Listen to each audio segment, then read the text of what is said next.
Mensagem 149. Propriedades. Propriedade.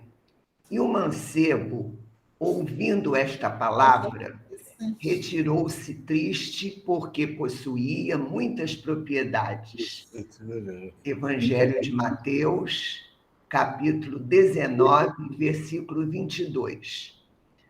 O instinto de propriedade tem provocado grandes revoluções, ensanguentando os povos. Nas mais diversas regiões do planeta, respiram homens inquietos pela posse material, ciosos de suas expressões temporárias e dispostos a morrer em sua defesa. Isso mostra que o homem ainda não aprendeu a possuir.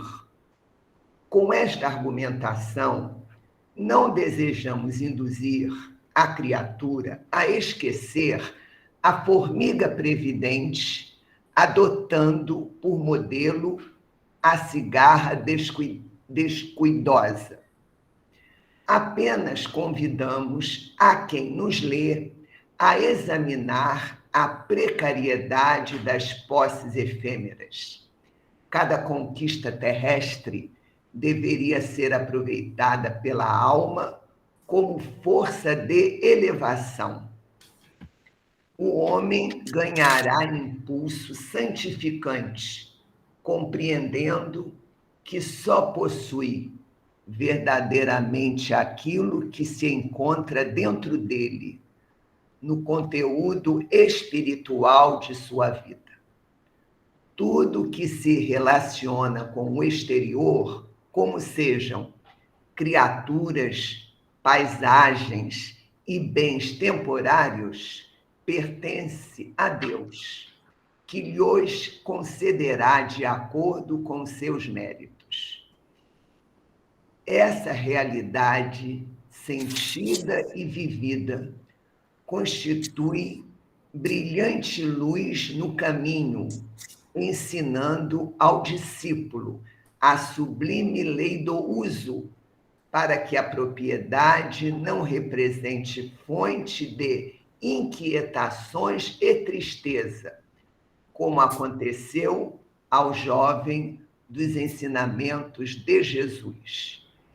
Espírito Emmanuel, livro Xavier Francisco Cândido, livro Caminho, Verdade e Vida, pelo Espírito Emmanuel, 27ª edição, Rio de Janeiro, Federação Espírita Brasileira, julho de 2006. É a interpretação, né, Vera? É. É sintética. Bem, esta mensagem, o que me fez refletir é que nós precisamos desenvolver muito em nós a espiritualidade, a certeza que esta vida na matéria é temporária, para que nós possamos ter uma visão mais adequada a todos os bens materiais que, numa determinada encarnação, nós podemos usufruir. Porque, se nós não cuidarmos desta visão espiritual, a tendência maior é que nós vejamos que os bens materiais são maravilhosos e que nos causam muito prazer, porque nós temos essa visão infantil, espiritualmente falando. E aí, por exemplo, uma frase curta que eu estou vendo aqui: cada conquista terrestre deveria ser aproveitada pela alma como força de elevação.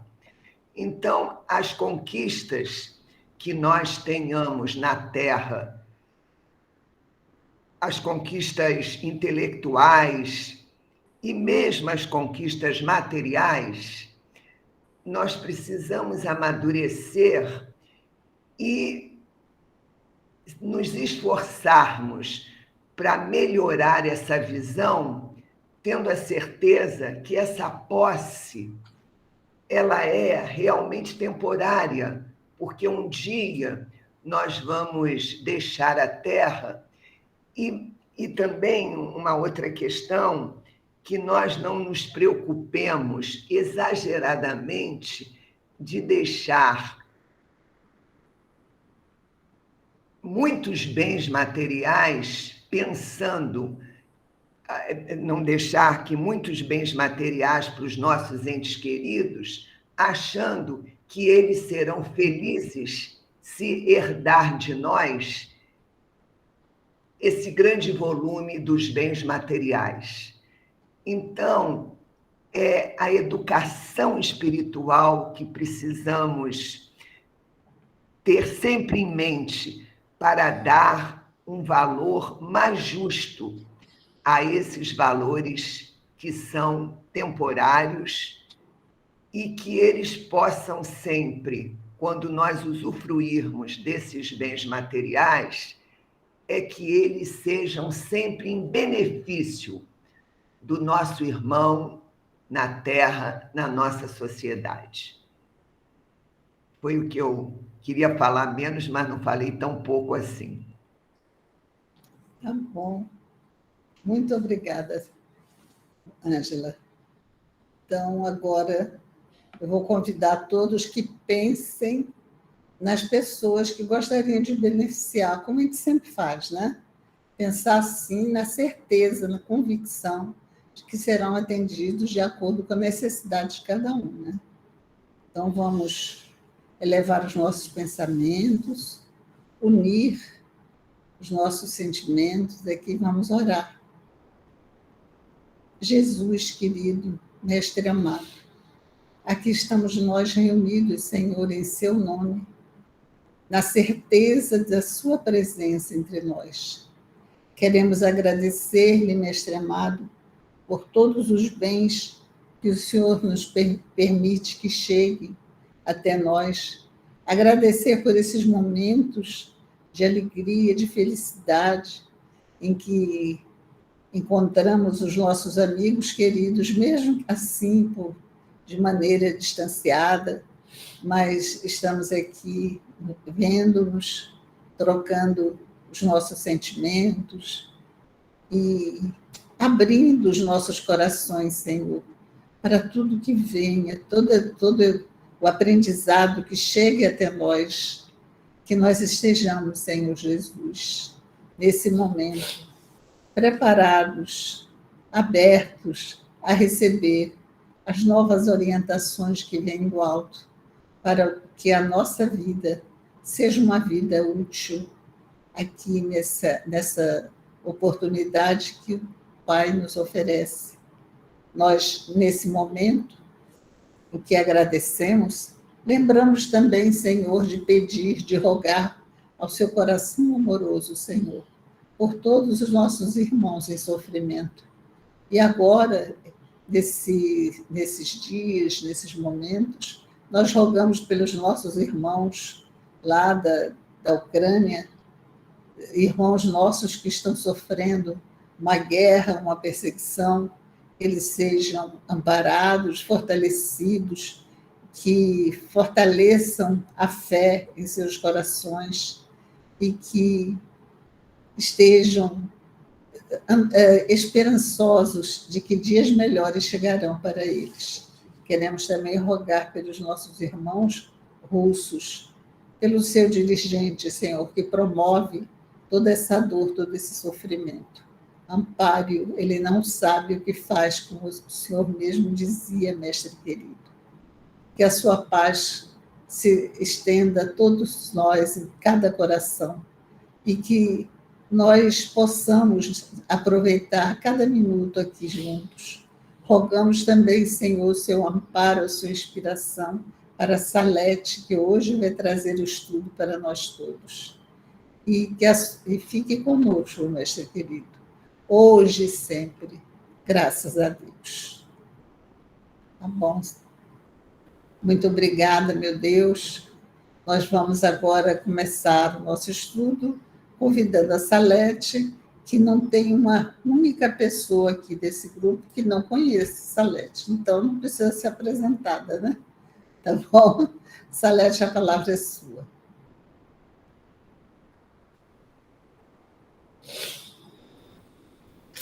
Boa noite.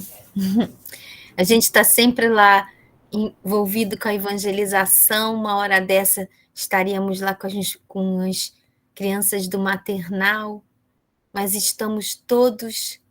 somos espíritos e somos todos convidados a estudar para nos reformar.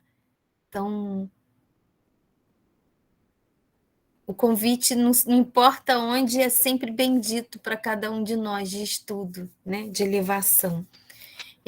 Eu achei a página inicial muito oportuna. Eu vou dizer por quê e vou aproveitar para dividir um pouco um caminho de raciocínio para o tema dessa noite, com base nesses estudos que nós estamos fazendo.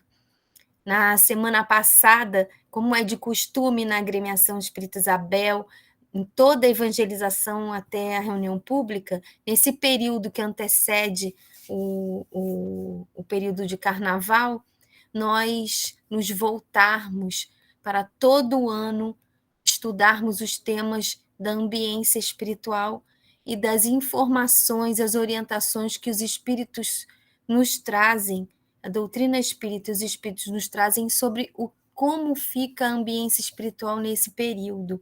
Nós fazemos isso desde o maternal até a mocidade e a reunião pública também. Lá no Boa Nova tinha os temas todos que antecedem esses dias, e aqui com a explicação do que são fluidos, lá da Gênese, dizendo das qualidades dos fluidos, de como os nossos pensamentos atuam nos fluidos, né? E qualidades boas e qualidades más, e que esses fluidos que são neutros e ficam impregnados da qualidade dos nossos pensamentos e caracterizam a atmosfera em que nós estamos, né? Então, se temos pensamentos bons, de esforço para a indulgência, para a tolerância, para o desejo de se instruir em temas elevados, para a lembrança de Deus, para a busca de ouvirmos ou sentirmos a vontade de Deus dentro de nós, diariamente, nós atuamos, esses pensamentos atuam sobre os fluidos, tornando-os benéficos. Ao mesmo tempo, quando nós nos desequilibramos, nos descontrolamos, nos deixamos envolver pela raiva, pela indignação, pela revolta, pela agressividade, os nossos pensamentos e sentimentos atuam nos fluidos, causando uma atmosfera, um ambiente impregnado de características enfermas, irritantes, que desgastam, que nos descompensam. Então, essa base de estudo que a gente encontra no livro no Espiritismo é trazida para esse momento em que a gente passa do Carnaval, e que vimos lá aquela página que nós todos estudamos. Não vamos ir por aí, senão é tanto assunto que a gente se desvia.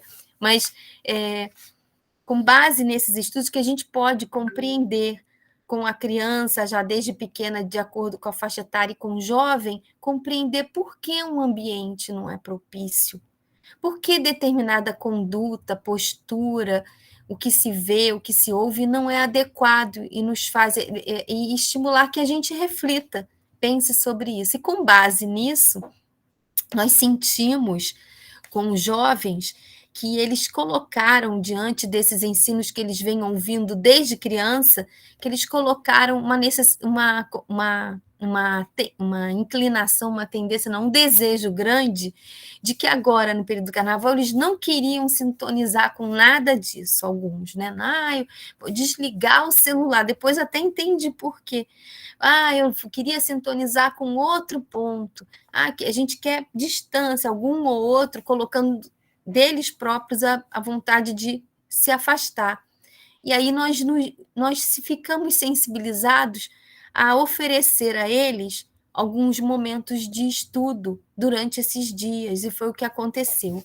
Então, esse tema de hoje nos faz ver um caminho que nós todos já conhecemos muito mais de raciocínio, e achei importante a gente lembrar, né? E hoje a página do Mancebo Rico, que a Ângela comentou, foi muito boa para mim, me ajudou muito. Essa passagem do Mancebo Rico, muito interessante, porque nós fizemos uma pergunta assim ao jovem. Se um jovem fosse procurar por Jesus, se dirigisse a Jesus e pedisse orientações a Jesus, sendo um jovem, orientações pessoais, como um jovem da geração nova, né, que se preparou no mundo espiritual para reencarnar com tarefas, e que se Jesus poderia dar orientações, que orientações daria a ele para o mundo atual, com base de que ele quisesse fazer tudo o que Deus aguarda dele? E as perguntas que os jovens trouxeram foram muito, muito, muito, não intrigantes, mas, puxa, muito sensíveis, né? Jovens trouxeram perguntas de como ser do mundo, viver no mundo sem ser do mundo. Como vencer, se o jovem fosse lá perguntar a Jesus, como vencer aqueles, viver com amigos que se dirigir, como se relacionar, como reagir a amigos que querem ir para a balada, que querem ter outras atitudes. Como estar no mundo e vencer todos os apelos, todos os convites que o mundo traz, que as pessoas trazem. E outras tantas perguntas dentro, mais ou menos, nessa linha. E aí nós nos voltamos para um estudo, buscamos lá, e eu queria pedir à Sônia para projetar um pedacinho. Me convidamos, então, eles para um encontro com Jesus, né?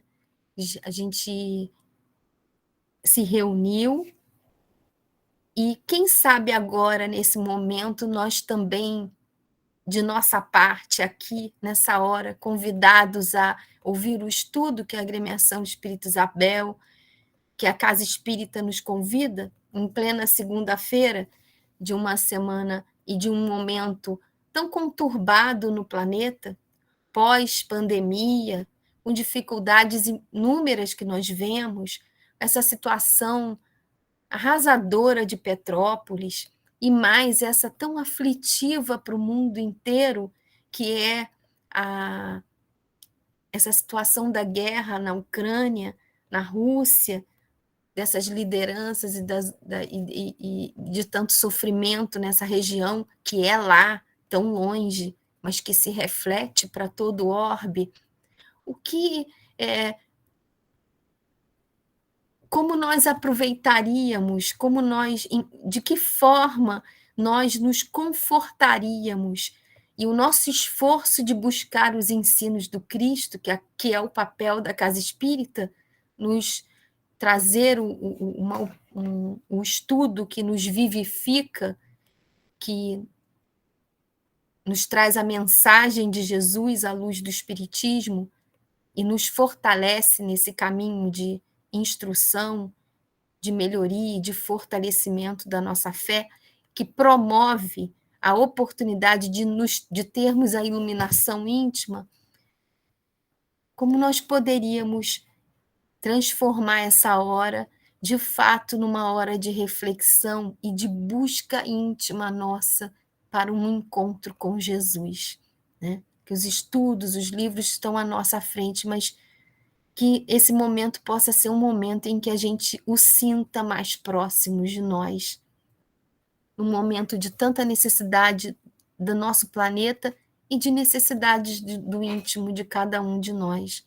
Então a gente vai pegar, vamos ler agora, o livro A Caminho da Luz, ditado por Emmanuel ao Francisco Cândido Xavier, um trechinho só da Comunidade dos Espíritos Puros, que muitos já devem ter ouvido no ESG, mas cada vez que a gente ouve, abre uma luz, a gente imagina algo a mais, a gente compreende mais. Vamos lá, Sônia, pode passar, por favor. Capítulo 1, a Gênese Planetária. A Comunidade dos Espíritos Puros. Rezam as tradições do mundo espiritual que, na direção de todos os fenômenos do nosso sistema, existe uma comunidade de espíritos puros e eleitos pelo Senhor Supremo do Universo, em cujas mãos se conservam as rédeas diretoras da vida de todas as coletividades planetárias. Essa comunidade de seres angélicos e perfeitos, da qual é Jesus, um dos membros divinos, ao que nos foi dado saber, apenas já se reuniu nas proximidades da Terra para a solução de problemas decisivos da organização e da direção do nosso planeta por 2 vezes no curso dos milênios conhecidos. Então, antes de ler esse último parágrafo, vamos ver o que esse primeiro parágrafo está dizendo. Está dizendo que na direção de todos os fenômenos do nosso sistema solar, né? Todos os planetas estão no nosso sistema solar, existe uma comunidade de espíritos puros e eleitos pelo Senhor Supremo do Universo. Quem é o Senhor Supremo do Universo? É Deus, né? Nosso Pai Criador, nosso Pai maior, causa primária de todas as coisas. Interessante, né? Um condomínio tem um síndico, e aí todos se reúnem para estabelecer aquelas questões todas. Uma escola tem uma diretora, que tem seu corpo docente. Uma família tem um pai, tem a mãe. Todo grupo conta com alguém, né? E aqui reunidos, que ajuda a organizar, a coordenar. Mas aqui a gente está e esses todos imperfeitos, porque somos nós. Mas aqui esses espíritos já são puros, são felizes, são perfeitos, já habitam moradas celestiais, já atingiram a perfeição. E é uma comunidade de espíritos que estão despreocupados na rede, sem fazer nada. Não, essa visão é equivocada. Eles estão muito ocupados, empenhados em continuar e promover o progresso e auxiliar aqueles espíritos que estão sendo constantemente criados. E nós, aqui da Terra, fazemos parte de um grupo, de outros planetas existem, e não estamos desamparados. Existe uma comunidade de espíritos puros e eleitos desse Senhor Supremo do Universo, em cujas mãos se conservam as rédeas diretoras da vida de todas as coletividades planetárias. Deus cuida de tudo, é o que os pequenininhos já ouvem. Está dentro de nós, tudo vê, tudo ouve, não desampara um filho seu. Deus está em toda parte, nos ama e nos criou para evoluir, para atingirmos esse estado de pureza, de felicidade verdadeira, a partir do nosso desenvolvimento íntimo, do progresso moral e intelectual. Essa comunidade de seres angélicos e perfeitos, da qual é Jesus um dos membros divinos, ou seja, Jesus, o governador da Terra, o único espírito perfeito que passou pela Terra, ele comunga com outro, tem amigos, né? Ele se reúne com esses espíritos, não trabalha sozinho, apesar dele ser o nosso guia e modelo, né? Ele se reunido com esses espíritos, nas proximidades da Terra, ele só se reuniu 2 vezes para a solução de problemas decisivos na organização e da direção do nosso planeta. por 2 vezes no curso dos milênios conhecidos. Vamos ver para que ele se reuniu. Vamos só lembrar que antes mesmo da Terra ser criada, Jesus já era perfeito, né? Jesus não recebeu essa missão de Deus sem a condição de ser um espírito perfeito, né? De ter sido um filho fiel e que alcançou a perfeição. Bom, qual foi dessas 2 vezes? A primeira verificou-se quando o orbe terrestre se desprendia da nebulosa solar, a fim de que se lançassem no tempo e no espaço as balizas do nosso sistema cosmogônico e os pródromos da vida na matéria em ignição do planeta. E a segunda, não vamos entrar nos detalhes todos científicos, que eu nem saberia, mas que foi quando que ele se reuniu para, pronto, alavancar o desenvolvimento do globo terrestre, né? E a segunda, quando se decidia a vinda do Senhor à face da terra, trazendo à família humana a lição imortal do seu evangelho de amor e redenção. Então, essa decisão de Jesus nascer na terra foi tomada em uma reunião com os espíritos puros e eleitos do Senhor Supremo do Universo. Foram 2 decisões, formar o globo terrestre e ele próprio vir à terra, né? Quando que ele mesmo, ele enviou muitos, enviou Moisés, enviou os profetas, enviou precursores da sua chegada, teve um momento em que ele mesmo viria. E isso foi decidido numa dessas 2, com essa reunião, né? Com espíritos superiores, espíritos puros. Obrigada, Sônia. Então, foi assim que a gente começou a refletir, né? Por que Jesus veio? Que missão que Jesus tem? Qual a missão de Jesus que foi dada por Deus? Toda segunda-feira isso é perguntado lá para os pequenininhos na prece coletiva de abertura para a evangelização. Jesus tinha a missão de implantar o reino de Deus na terra. Implantar o reino de Deus nos corações, no coração de cada um.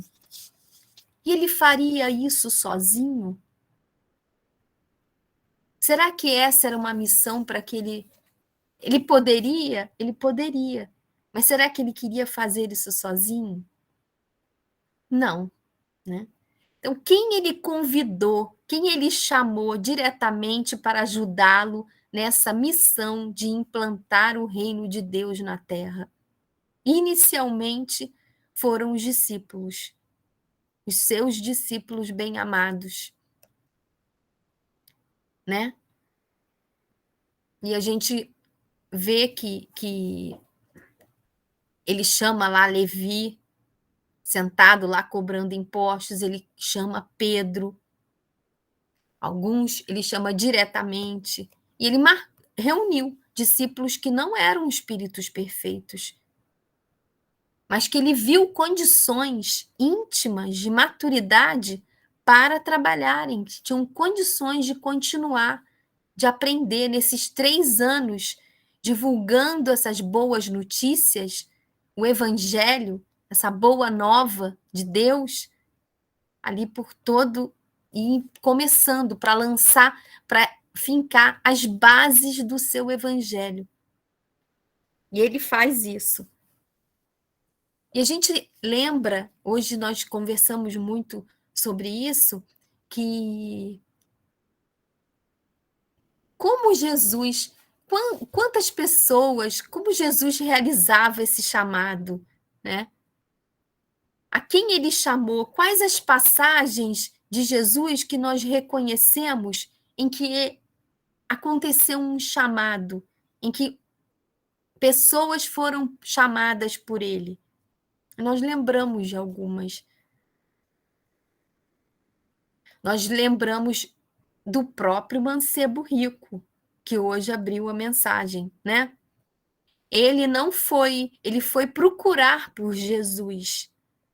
Jesus não foi chamá-lo, ele inquieto, porque sabia no fundo que não estava, que faltava alguma coisa a ele, apesar dele ter tudo, ter todas as condições financeiras, ter um conforto financeiro, material, sentia que faltava alguma coisa, era jovem, era bem-sucedido, né? E ele foi procurar não procurou por ninguém outro, viu em Jesus alguém que poderia atender, sentia necessidade de orientação e vai perguntar a Jesus o que ele podia fazer para possuir a vida eterna, nesse sentimento de uma paz, que ele poderia depois ficar bem, como é que ele poderia estar salvo? E Jesus diz, não conheces a lei? O que é que está escrito na lei? Vá e faz a lei. E ele falou, eu conheço, ele diz a lei, ele era realmente um jovem bom. Jesus, o vendo, percebe que a dificuldade dele, o que o paralisava, o que o detinha para avanços maiores intimamente, para uma adesão mais profunda à proposta que o Cristo trazia, era o amor demasiado, o apego demasiado à posse das questões materiais. Justamente que o Emmanuel trouxe hoje na página, né? A propriedade. Aliás, colocou ainda a propriedade dos cenários, das criaturas, das paisagens e dos bens transitórios, fonte de inquietação, segundo Emmanuel na página inicial. E era o que o jovem rico sentia uma inquietação. Aí Jesus fala, vai, vende tudo o que tem e vem comigo, apontando um caminho para aquele jovem. Vamos aprender, porque para a gente ensinar a boa nova, a gente precisa sentir, a gente precisa viver o esforço de aplicá-la. É uma via de mão dupla, né? É um chamado diário, é um esforço diário. E Jesus o convida para esse trabalho. Não é um trabalho de periferia, de fachada, de discurso, de boca.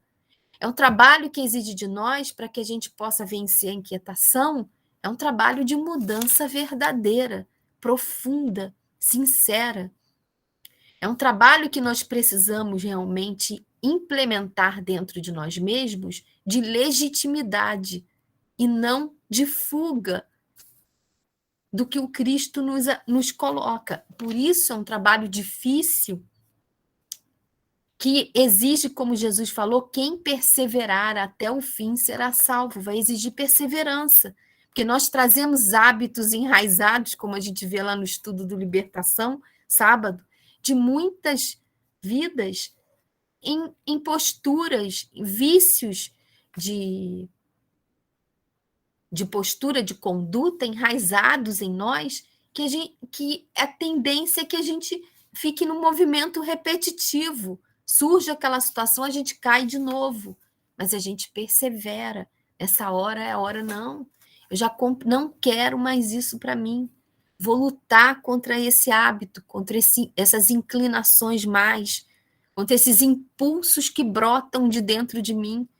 Então, aqui dentro de mim, Emmanuel diz que nós devemos orar para vencer o mal que está dentro de nós, um mal que não foi posto por Deus, foi trazido pelas nossas escolhas infelizes no passado, em tantas existências, pelo nosso livre-arbítrio. Deus nos criou simples e ignorantes e foi nos dando a oportunidade de nos envolver, nunca nos desamparando, mas respeitando a liberdade da nossa escolha. Mas a sua lei é justa. E ele, como um pai educador, cria a lei que nós próprios vamos nos deparar com a consequência das nossas atitudes, das nossas escolhas. E vamos, por nós mesmos, ter que nos sensibilizar com um efeito, porque cada imperfeição vai nos gerar sofrimento, o desejo genuíno, sincero, de vencer essa má inclinação, essa imperfeição, né? De acordar, de despertar. E a gente observa isso no mancebo, mas ele não consegue, ele ainda não mobiliza a vontade para vencer Ele não vai, fica até triste, sai tristonho, como diz lá, porque ele tinha muitos haveres. Como ele poderia priorizar o Cristo diante de tanto que ele tinha? Ele ainda não se via capaz ele era, mas ele no fundo ainda não queria, ainda não enxergava, ainda não identificava o tesouro que seria caminhar ao lado de Jesus, fruir das suas palavras, dos seus exemplos e ter a sua companhia para vencer esse homem velho. E a gente também identifica um chamado, muitos outros encontros que foram chamados. A gente viu que em todos os momentos Jesus foi constantemente chamando a criatura. A mulher adúltera, quando ele diz: quem te condenou? Então eu também não te condeno. Vá e não tornes a pecar. Aquilo foi um chamado, uma direção de vida dali para frente. Como terá sido a vida dela dali para frente, nesse contato, nesse olhar profundo de um coração bondoso, de uma vibração que nós não podemos descrever, que nos envolve profundamente irradiante, generosa, que em muitas situações a gente vê uma emoção tomando conta do ser quando perto, quando à frente de Jesus, como aconteceu com Saulo, como aconteceu com Públio, né? Quando encontra Jesus lá após a enfermidade da sua filha, e ele entra numa catarse e chora copiosamente, embora também depois não admitisse que foi Jesus que curou a sua filha à distância.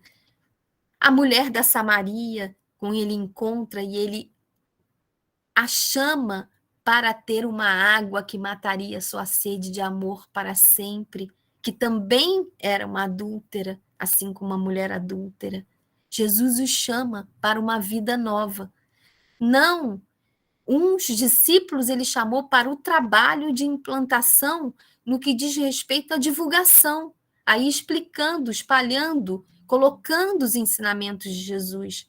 Mas a mulher adúltera, a mulher da Samaria, ao Zaqueu, que subiu na árvore inquieto, no fundo também estava inquieto com a sua conduta na profissão, por cobrar injustamente impostos a mais de pessoas.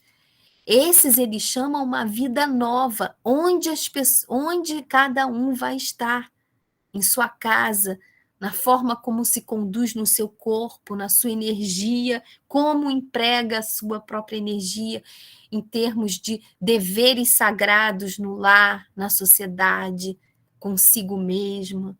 A Maria de Magdala, a mesma coisa, com vazio de amor, com sede de amor, procura Jesus e se sente chamada, e o que nos faz concluir que todos os momentos em que Jesus esteve aqui, ele nos chamou para uma vida nova. Todos os instantes e todas as palavras e a maneira como ele se conduzia de profundo amor foi um chamado que ainda ecoa nos nossos ouvidos até hoje. A maneira como ele agia, as pessoas sentiram um amor verdadeiro, como ele acolhia os doentes, os pobres, os acolhia de uma maneira que direcionava para Deus, para uma mudança, para uma reforma, e compreendia aqueles que não quisessem, não ir atrás. O Públio não o seguiu naquele momento. Não admitiu, como ele, um membro um senador, né? Senador Públio Lentulus, poderia se curvar a um nazareno. O mancebo saiu tristonho, Jesus não foi atrás dele. Essa decisão é íntima, é profunda, é pessoal. Ele respeitava, mas quantos outros aderiram? A Joana de Cusa, quando o procura também inquieta, querendo orientações, porque o seu marido era alvo de muitas preocupações para ela, numa vida completamente antagônica ao que ela conheceu, ouviu de Jesus e queria seguir. E ela vai procurar essas orientações com Jesus. Será que eu não devo deixá-lo? Eu queria seguir você, Jesus. Queria ajudar, queria estar nesse trabalho. Não. Volta, porque esse é o marido, o companheiro que Deus te deu. É um chamado. Isso que nós pensamos também hoje durante esse estudinho, essas reflexões. Muitas vezes uma dor, uma doença, uma dificuldade, as circunstâncias da vida representam um chamado de Jesus para o soerguimento de nossas almas, para a mudança, para o despertamento da direção que estamos dando à nossa vida, para nos fazer nos ver a nós mesmos e perceber o que tem nos detido na marcha em direção a Deus. Aqueles homens, quando chegaram com as pedras para matar a mulher adúltera, porque era lei na época, mas eles estavam querendo aplicar a lei só para a mulher, que também dizia que tinha que matar o homem. Eles também foram chamados quando Jesus perguntou: quem aqui não tem pecado, atire a primeira pedra. O Cristo, o governador da terra, esse espírito puro, que já era puro antes mesmo da formação do globo terrestre, ali, presente na praça, perguntando aquilo. Imagina uma avalanche de vibração da autoridade moral de Jesus, que fez os homens se verem, olharem para dentro de si, reconhecerem que tiveram muitos, e os mais velhos, os que mais erros tinham, foram os primeiros a largarem as pedras. Nós ficamos pensando em quantos momentos, ao longo de tantas existências, temos sido chamados por Jesus. E o seu papel, a sua figura indescritível, de tanta importância para cada um de nós, que nasceu aqui para iniciar esse trabalho e que passou o bastão, preparou os discípulos para a sua partida, já indo para a crucificação. E a própria crucificação, um homem dessa natureza, que curou, que perdoou, que amparou, ser escolhido entre um ladrão a morrer na cruz. Aí eu queria pedir a Sônia para apresentar uma mensagem de Emmanuel que fala desse momento de crucificação. O que nós fizemos de quando ele estava aqui? Como a humanidade reagiu? Por certo, muitos atenderam e estão à frente. Foram corajosos, foram decididos, venceram momentos difíceis, foram tomados de uma fé incontestável, vigorosa, uma entrega decidida e venceram a si mesmos, atendendo a essas orientações sublimes. Mas tantos outros se deixaram levar pelas paixões e ainda estamos aqui hoje. Idas e vindas ao longo desses séculos para tentar vencer essas dificuldades, essas montanhas de dificuldades que nós mesmos criamos dentro de nós, por rebeldia, por não atendimento a um chamado de que amadureçamos, como Kardec fala lá, né? A maturidade do senso moral. Às vezes já conseguimos muito, já avançamos em conquistas intelectuais de maneira considerável, valorosa.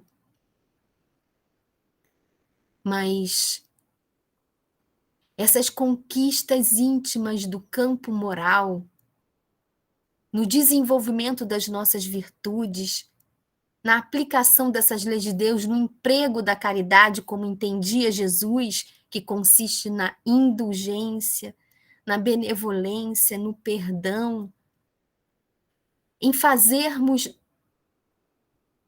mais propensos a vencer os apetites grosseiros da matéria, a vencermos esses vícios, essas paixões, mostram os livros e as mensagens que nós temos caído no poder, no dinheiro, nas questões sexuais, nos deixamos arrastar.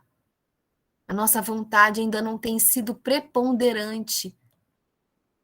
E com isso a gente tem adiado essa hora de amadurecimento profundo dos nossos espíritos em sermos resignados e sentirmos e buscarmos ouvir a vontade de Deus dentro de nós, negando os nossos impulsos que gritam dentro de nós com briga com com esses apelos elevados que nós sempre vamos ouvir, porque é da nossa natureza, é da nossa destinação que a gente se desenvolva e chegue à perfeição.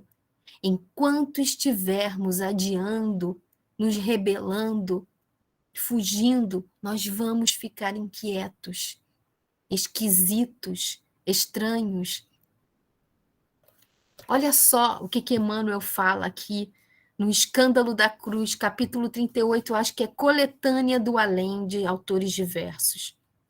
Que momento esse da crucificação, de um espírito que nos ama antes mesmo da Terra existir, né? Porque à medida que Deus foi criando, nos colocou o nosso grupo, a nossa humanidade inteira aqui da Terra, nas mãos de Jesus, aos cuidados desse jardineiro querido, doce,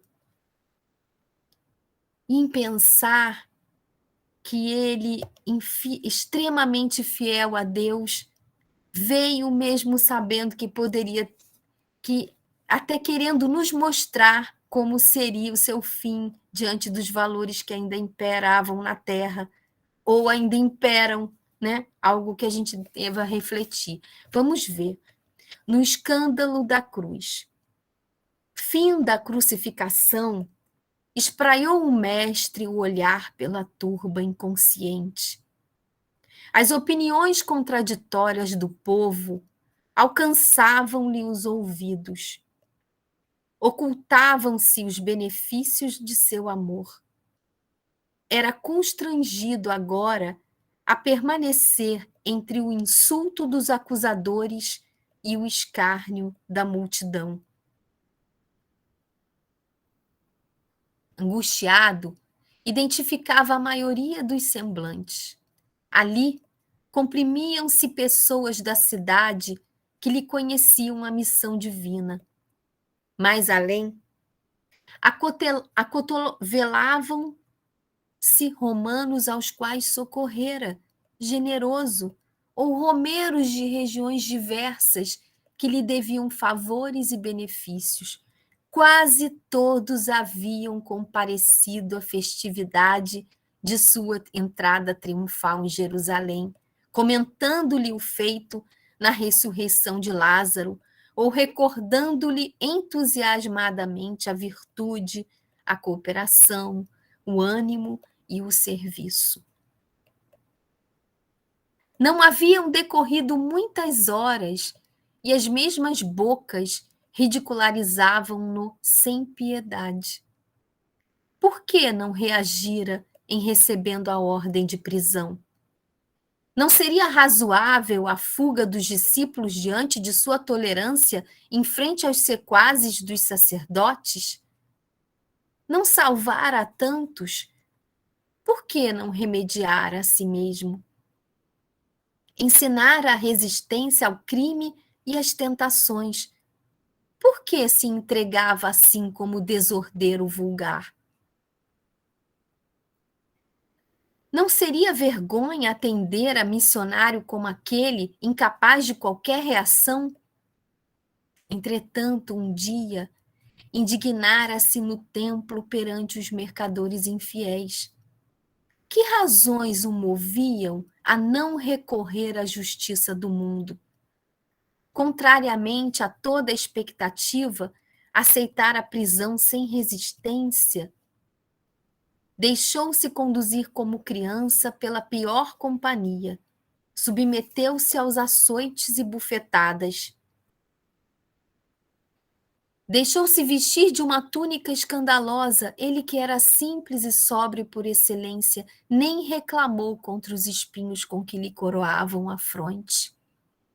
Aceitou a cruz como se a merecessem, e por fim, ó ridículo supremo, não se revoltou quando o exibiram no madeiro seminu sob apupos e gargalhadas. Jesus ouvia as opiniões que se entrechocavam, guardando silêncio. Onde estaria o Evangelho se reagisse? Para onde enviaria os seguidores de sua palavra se lhes abrisse no coração a sede de vingança? Que seria do reino de Deus se pretendesse um reino dominador na terra? Onde colocaria a justiça do Pai se também duelasse com a justiça dos homens? Onde situava o auxílio divino de que era portador, se não desculpasse a ignorância? Como demonstraria o amor de que se fizera pregoeiro, lançando chamas de cólera, exigindo reivindicações e castigando os escarnecedores já de si mesmos, tão infelizes? Deveria acusar publicamente os organizadores do escândalo, dando-lhes pasto aos sentimentos perversos, ou deveria tratá-los com o silêncio, para que tivessem de enxergar a si próprios? O mestre espraiou o olhar pela multidão desvairada, lembrou-se dos amigos distantes e fixou os adversários presentes. Meditou nas profundas perturbações da hora em curso, considerou as necessidades espirituais de cada homem, compreendeu o imperativo da vontade de Deus e, já que era indispensável dizer alguma coisa, movendo os lábios na direção do futuro da sua doutrina, levantou os olhos da terra para os céus e murmurou compassivo: perdoai-lhes, meu Pai, porque não sabem o que fazem. Está em Emmanuel. Emmanuel está no Reformador de março de 1945. Obrigada, Sônia. Gente, interessante que nós podemos ver que Jesus, em todos os momentos da sua vida, ele realizou chamados. Ele nos chamou. Se olharmos a nossa vida agora e procurarmos enxergar chamados em circunstâncias, em dificuldades, em convites para a iluminação, em situações de nossas vidas que parece que o Cristo nos chama a fazermos a vontade de Deus, a compreendermos a vida por essa forma, uma proposta de uma vida nova, revolucionária que ele trouxe, promovendo o progresso do nosso espírito, numa visão muito mais ampla, mais coerente com a misericórdia de Deus. Se a gente identifica um chamado do Cristo em todos os momentos em que ele esteve aqui, e se pararmos para pensar na nossa própria vida, também identificamos em tantas situações esse chamado, e quantas vezes a gente não atende, que é algo que nós devamos refletir, né? Fomos chamados, temos atendido, cada dia é um dia que podemos fazer o bem. A cada amanhecer, uma oportunidade que o Cristo nos chama a vivenciar esse Evangelho. em lutas imensas que nós temos de aplacar as nossas tendências viciosas e perseverar nas posturas, nas atitudes, numa conduta elevada que vai exigir esforço e lágrima. Cada situação, de uma doença, de uma rivalidade, de uma afronta, de uma falta, de uma calúnia, de um mal cometido, ou de uma situação em que nos é oferecida para um desvio, para uma adulteração do seu ensino. Todas as situações nós somos chamados a moral do bem proceder, que é o que diz o que se deve e o que não se deve fazer. Mas eu fiquei pensando, sabe, já que a vida de Jesus foi todo um ensino, nos menores detalhes para cada um de nós até hoje, que essa hora em que ele foi crucificado, ele também nos trouxe ensinamentos em como viver os momentos de crise necessárias, decisivas, um momento de testemunho pessoal que todos nós deveremos passar e vamos ter que passar. Ele nos mostrou que eu acho que ocorre não apenas dentro do nosso mundo íntimo, ou no nosso lar, ou no nosso círculo social, ou da terra inteira, como passamos agora, momento da crise, momento em que somos crucificados, né? em que passamos por uma hora derradeira, difícil. Parece que ele nos ensina, nos dá muitas lições. Em nenhum momento ele se revoltou. Em nenhuma hora ele deixou de confiar a Deus. E ele teve um sentimento de dever cumprido, de amor, ainda procurava por aqueles que ele se doou, que ele foi o mais feliz, porque quem ama, quem se doa, é o mais feliz. E ele ainda se liga a Deus, se volta para Deus e ora e pede perdão por aqueles numa extrema atitude, revelando o seu íntimo de amor, de indulgência, de compreensão, de perdão pelas criaturas, ainda orando a Deus, porque não sabíamos o que fazíamos. Será que só ele seria capaz de fazer isso? Será que Jesus fez algo que só ele mesmo poderia fazer e ninguém mais seria capaz? A gente costuma ouvir, eu não sou Jesus Cristo, eu não estou para Cristo, para estar na cruz, eu não vou fazer assim, eu não consigo agir assim. Mas será que um espírito dessa envergadura moral, a ponto de receber um planeta e um grupo inteiro para conduzir, e que veio sem precisar instalar as bases de um reino de Deus aqui do Evangelho, ele viria à Terra para ter atitudes das quais não seríamos capazes de copiar, de imitar, de tentar seguir, de aplicar, de se esforçar para desenvolver dentro de nós? Então, nesses momentos de crise, eu acho que assim como ele está constantemente chamando, esse momento da crucificação é uma grande lição de que nós também podemos nos comportar assim, com uma fé profunda, com uma confiança em Deus incontestável, de entrega absoluta, nesse esforço de ainda orar a Deus, desculpando sinceramente, e pedir a Deus mesmo, né? Pedir a Deus, Pai, não afasta de mim esse cálice, mas se for da tua vontade. Nos ensinou que nós poderíamos orar a Deus pedindo para que algo não acontecesse conosco, mas se for da tua vontade, meu Deus, me dê forças para passar e uma confiança nisso. E ainda desculpar e se entregar e ainda conversar com um ladrão que o identifica, e ele ainda tem um coração simples e pecador ali, mas desejoso de uma vida nova, ainda há tempo, no meio do sofrimento, de acolher aquela criatura.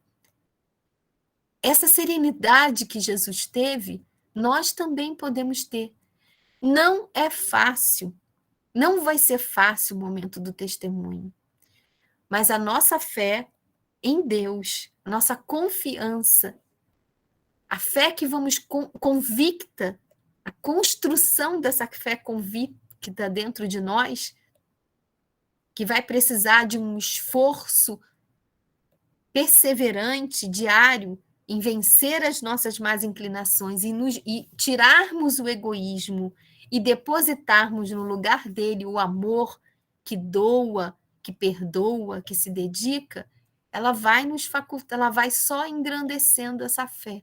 Não vamos deixar de sofrer, mas vamos sofrer diferente, sem revolta, sem desespero, sem indignação, sem nos paralisarmos. Tem uma prece que é uma coisa que nós não podemos esquecer, quer dizer, né? Então, essa prece, a página inicial, que é a propriedade, em que o que mais vale para que Jesus não veio para os louros, ele não nasceu num berço de ouro, não, ele não queria governar o mundo na questão política, ele não queria luta armada, não foi isso que ele veio fazer. Será que é isso que a gente deve fazer? Brigar e se perder por questões tão passageiras da terra? É como se, de fato, ele nos ensinasse: dai a César o que é de César e a Deus o que é de Deus. Que a gente se pergunte intimamente: meu Pai do céu, o que o Senhor quer que eu faça nessa situação? Nessa posição em que eu estou exercendo nesse trabalho? Nesse papel que me cabe dentro desse lar? Nessa tarefa que me chegou? Não a minha personalidade enferma, ainda carregada de vaidade, de orgulho, que a gente procure ouvir o que Deus quer, sentir, raciocinar, refletir e buscar. E o Jesus também nos deu o exemplo em várias situações do recurso da prece, a vigilância, ficarmos atentos, vigiarmos, olhai, vigiai e orai, né? E é a oração. Ele orava constantemente. Ele lava os pés dos discípulos, vai para a última ceia e faz uma prece que está aqui no Boa Nova, que eu gostaria de ler essa prece para terminar. E depois ele vai para o Monte das Oliveiras, com 3 discípulos, onde ele costumava orar. E olha o que ele fala nessa prece que ele faz na última ceia, mostrando que a oração é um recurso bendito, um recurso dado por Deus para nos fazer valer nessas horas em que nos sentimos. Todo o tempo, tudo que ele fez era para nos deixar. Parece até uma mãe, né? Que põe um casaco, que põe um sanduíche, que põe tudo que ela pode para o filho não passar aperto. Jesus fez tudo o que podia, explicou todas as situações, deu todas as orientações, ele próprio veio.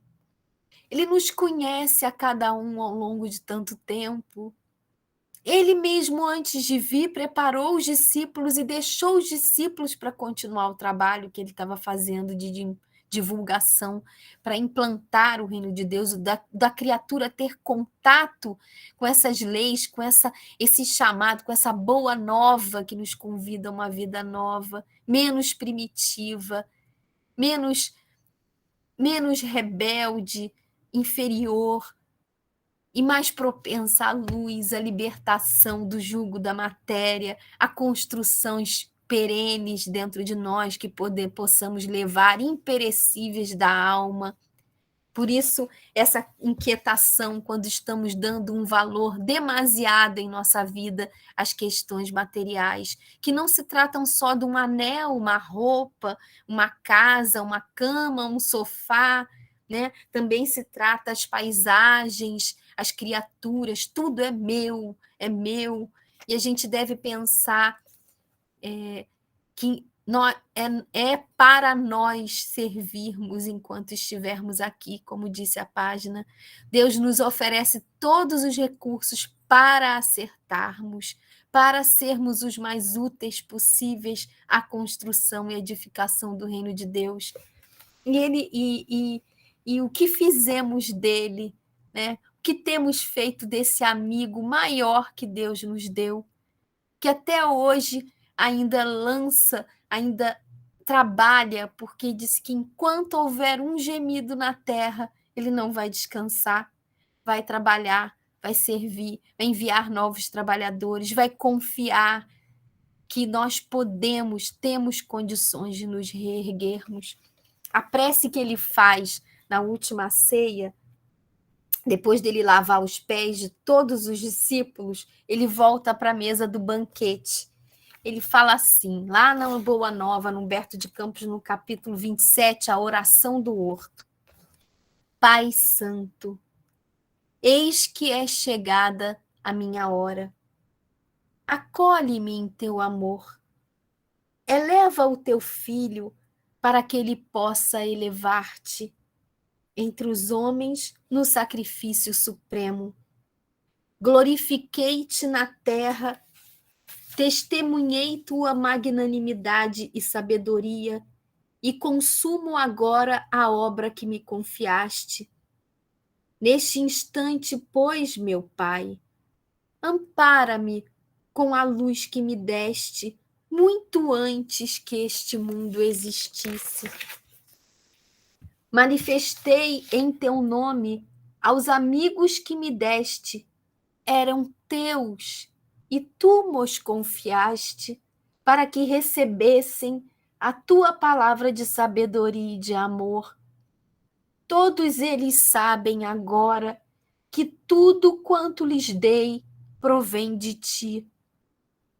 Neste instante supremo, Pai, não rogo pelo mundo, que é obra tua e cuja perfeição se verificará algum dia, porque está nos teus desígnios insondáveis, mas peço-te particularmente por eles, pelos que me confiaste, tendo em vista o esforço a que os obrigará o evangelho que ficará no mundo sobre os seus ombros generosos. Eu já não sou da terra, mas rogo-te que os meus discípulos amados sejam unidos uns aos outros, como eu sou um contigo. Dá-lhes a tua palavra para o trabalho santo da redenção das criaturas, que, pois, eles compreendam que nessa tarefa grandiosa o maior testemunho é o do nosso próprio sacrifício pela tua causa, compreendendo que estão neste mundo sem pertencerem às suas ilusórias convenções, por pertencerem só a ti, de cujo amor viemos todos para regressar à tua magnanimidade e sabedoria, quando houvermos edificado bom trabalho e vencido na luta proveitosa. Que os meus discípulos, Pai, não façam da minha presença pessoal motivo de sua alegria imediata, que me sintam sinceramente em suas aspirações, a fim de experimentarem o meu júbilo completo em si mesmos. Junto deles, outros trabalhadores do Evangelho despertarão para a tua verdade. O futuro estará cheio desses operários dignos do salário celeste. Será, de algum modo, a posteridade do Evangelho do Reino que se perpetuará na terra para glorificar a tua revelação. Protege-o a todos, Pai, que todos recebam a tua bênção, abrindo seus corações às claridades renovadoras. Pai justo, o mundo ainda não te conheceu. Eu, porém, te conheci e lhes fiz conhecer o teu nome e a tua bondade infinita, para que o amor com que me tens amado esteja neles e eu neles esteja. Então, essas palavras de Jesus, a gente imagina que ele orou a Deus pelos discípulos que ele estava deixando para completar o seu trabalho. E nós, o que nós somos? Já recebemos tanto de corações que já passaram pela terra e morreram para que essa mensagem se fincasse nos corações de tantos outros. Será que nós também já não somos discípulos do Cristo? Será que Ele não conta conosco para a vivência da tua mensagem e não ora por nós para que carreguemos nos nossos ombros o peso do Evangelho, que significará a felicidade dos corações verdadeira pela transformação das nossas almas para a construção de uma terra edificada? Será que Ele não conta conosco em nossos lares, em nossos grupos, em nossa pátria, em nossa terra, em nossa seara, na seara espírita, na seara dele, a que nos chamaste a trabalhar? O que nós temos feito do Cristo dentro de nós mesmos? Então, essas reflexões que vêm até nós diante desse tema, crise, vigilância e oração, para que vigiemos os nossos pensamentos, a nossa conduta, a maneira, a direção que estamos dando à nossa vida, a prioridade que damos, na verdade, cada dia que se chega, ao sentido. Qual seria o sentido da nossa vida se estamos vivendo para o verdadeiro sentido da vida? E que nós façamos esse trabalho de nos aproximarmos de Jesus, porque mais perto de nós ele não poderia estar. Nós é que nos afastamos pelo interesse, pelo nosso ambiente íntimo, pelas nossas escolhas, pela nossa superficialidade, que nós possamos, nessas horas tão decisivas, tão graves, porque passa a terra toda, que deve ter alguma relação também com o nosso íntimo, que nós possamos, de uma forma vigilante, dedicada, com o recurso da oração, da leitura edificante, do estudo sério, profundo, termos um encontro com Jesus e ouvirmos dele, sentirmos no nosso íntimo, por seus ensinos, dos qual a vontade de Deus em todas as situações da nossa vida. E que tenhamos fé nos momentos de testemunho, assim como ele teve.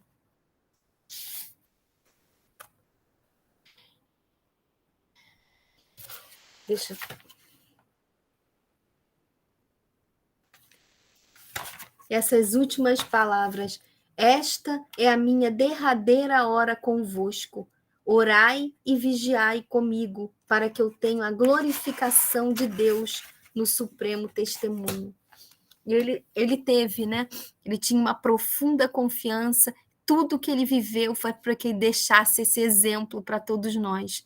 Nós também poderíamos nos comportar com essa serenidade, construir essa fé profunda que nos deixasse serenos, completamente confiantes e firmes conosco mesmo, indulgentes com o próximo, exigentes conosco mesmo, no sentido de nos melhorarmos, de não permitirmos ainda caminhar de forma imatura, leviana, inconsequente, demasiadamente mole com os nossos vícios, com as nossas posturas indébitas, mas confiantes, desejosos sinceramente de encontrar forças para conhecer a nós mesmos e rompermos com atitudes que têm nos paralisado a marcha, que têm nos feito não atender ao chamado, que têm nos feito caminhar longe de um amigo incomparável que Deus nos deu, o maior presente que Deus nos deu. Que a paz do Cristo nos ampare, possamos senti-la e que possamos também, como cristãos que somos, que desejamos ser acertadamente, pensar em como podemos ajudar, contribuir com a terra e com um cenário que cada um de nós está vivendo dentro de casa, em cada hora de testemunho, que possamos lembrar desse exemplo de Jesus, e qual agradecemos profundamente até hoje, mas que possamos agradecer com o esforço da nossa vivência em linha reta, com o nosso esforço de renovação íntima, não com as palavras apenas, com as nossas atitudes. Tenhamos muita paz, né? Nessa semana, que toda a nossa cidade possa receber das vibrações de Jesus e toda a terra também.